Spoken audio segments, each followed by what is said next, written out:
Ayusan mo rin dyan, Bek. Ay, no, may speaker siya sa taas. Yo, inapre.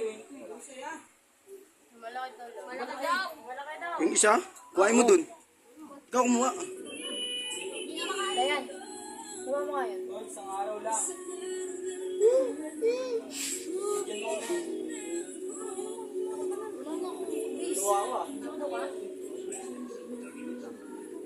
Hoy.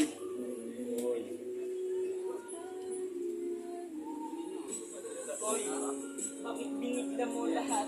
Sa iyong pagkawala, lubos hindi na matanggap. Isakit mo na iniwan sa amin ay nakatatak. Tila di na maghihilom ang sugat mong pinakat. Masakit mo sa lahat, mas kailangan tanggapin. Ingat sa paglalakbay, mahaba pa tatawirin. Papunta sa ting ama, sana'y makamit mo rin ang kapayapaan na matagal mong hinihiling. Ngunit ganun pa man, kundi rito kami palagi. Alalay kasangga mo sa lahat kung maaari. Kami ang magsisilbing gabay mo patawid sa langit. Ingatan ng sarili sa magulang, huwag magalit. Diyos ko po, tawirin niyo ang kaluluha ng kaibigang na mayapa dahil sa panghuhusga. Wala po siyang kasalanan, hindi niya yung kagustuhan sa bigat ng damdamin. Kaya buhay pinawian, Diyos ko po. Hoy, bangon!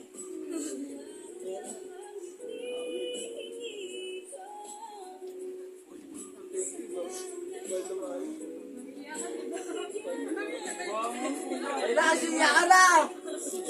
Ito si Junior. Baka alam mo harutan dito.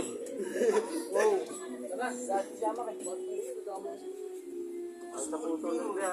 Wala nang kaibigan, di muling masisilayan. Ang tamis ng iyong ngiti pag tayo ay nasa tambayan. Wala na akong kaasaran sa tuwing ako'y dadaan. Ngako sa iyo ko'y di ka namin kalilimutan. Ay, tingin kayo rin.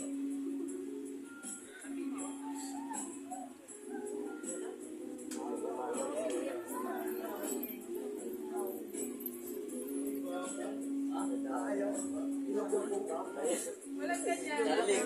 Darling. Okay lang. Araw lang mo. Bilang ako lang mo.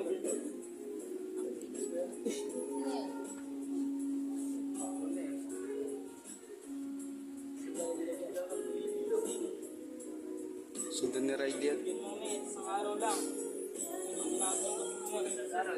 Pwede yun nakita ko sa ano. Isang araw lang po. Kung nakitaan, si mga rapper, naukama naman yan.